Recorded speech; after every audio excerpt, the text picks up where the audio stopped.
Drama serial मलकियत की कहानी अब एक ऐसे खौफनाक, सनसनीखेज और दिल दहला देने वाले मोड़ पर पहुंच चुकी है जहां मोहब्बत, अंधी नफरत, तड़पते पछतावे और जहर आलूद साजिशों का एक ऐसा सुनामी उठने वाला है जो देखने वालों के होश उड़ा कर रख देगा और आपको स्क्रीन से एक सेकंड के लिए भी हटने नहीं देगा, क्योंकि जिस होलनाक हकीकत और दर्दनाक अंजाम का ज़व्यार को रात दिन डर था, बिलाखिर वही तबाहकुन सच्चाई सहा के सामने एक क़यामत बनकर आ चुकी है। और सहा ने ज़व्यार की तड़पती हुई मोहब्बत को पैरों तले कुचलते हुए इससे ऐसी शदीद और तीखी नफरत का इजहार किया है, रूह तक को झंझोड़ कर और अंदर से बिल्कुल रेजा रेजा करके रख दिया है। वो ज़व्यार जो खुद को हमेशा एक मगरूर और मजबूत चट्टान की तरह दिखाता था, आज सहा के सामने अपने किए गुनाहों पर खून के आंसू बहाते हुए, घुटनों के बिल बैठकर गिड़गिड़ाते हुए माफिया मांग रहा है। लेकिन सहा का दिल अब पिघलने वाला पत्थर नहीं रहा, बल्कि वो उसे जिंदगी भर कभी माफ न करने की लर्जा खेज कसम खा चुकी है। मगर कहानी में असल दिल दहला देने वाला मोड़ तब आता है जब ज़ारा और किरण उस जलती हुई आग पर पेट्रोल का काम करती हैं और सहा के दिलो दिमाग में ज़व्यार के खिलाफ नफरत की ऐसी जहरीली चिंगारियां भड़काती हैं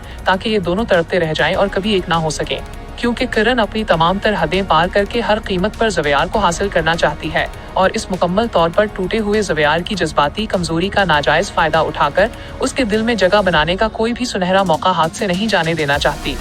दूसरी तरफ सहा इस शदीद घुटन तस्वीर और ज़व्यार की शक्ल देखने के अजाब से बचने के लिए हमेशा के लिए ये घर छोड़कर जाने का आखिरी फैसला कर लेती है, लेकिन ज़व्यार तड़प कर रह जाता है और वो उसे अपनी जिंदगी से दूर जाने की इजाजत कभी नहीं देगा। इसीलिए वो लकी आंटी के सामने अपने दिल का सारा दर्द उगलते हुए रो पड़ता है कि वो माना के मुजरिम है, माना कि उससे बहुत बड़ी खता हुई है, लेकिन वो इतना बड़ा गुनहगार भी नहीं है कि उसे तौबा करने और सुधरने का एक आखिरी मौका ही न दिया जाए, क्योंकि सहा के पाकीज़ा वजूद के आने के बाद वो गुनाहों के रास्ते से तायब होकर बिल्कुल बदल चुका है। मगर असल सनसनीखेज तमाशा और ड्रामे का सबसे बड़ा धमाका तो अब शुरू होने वाला है, जब मकरूह किरण ज़व्यार के हद से ज्यादा करीब आने की कोशिश करेगी और सहा के दिल के किसी कोने में छुपी सच्ची मोहब्बत और हसद की तड़प अचानक